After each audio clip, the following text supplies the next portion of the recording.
The Mediterranean Sea. Marvellous. Magical. Migrants. Since 2014, more than 30,000 migrants have died trying to cross the Mediterranean Sea for a better life in Europe. This number has drastically increased during the pandemic, making the Mediterranean Sea the biggest cemetery in the world.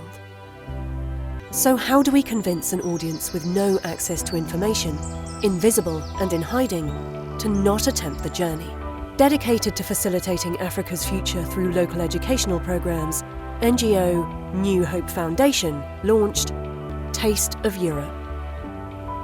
Tangier in Morocco is a hotspot for people from African countries heading to Europe. Also home to one of the world's biggest exporters of tinned sardines.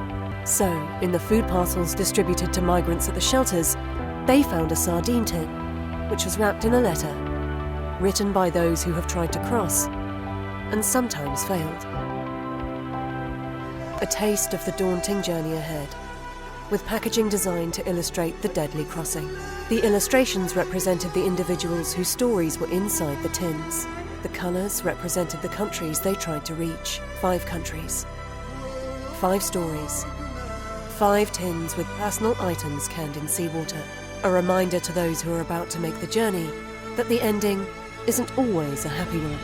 After handing out the parcels, 27% of those interviewed considered changing their minds about crossing the Mediterranean Sea. 13% chose to stay and start a new life in Morocco. Abeda, Aya, Zola, Etienne, Traor, and others made it safely. But back home,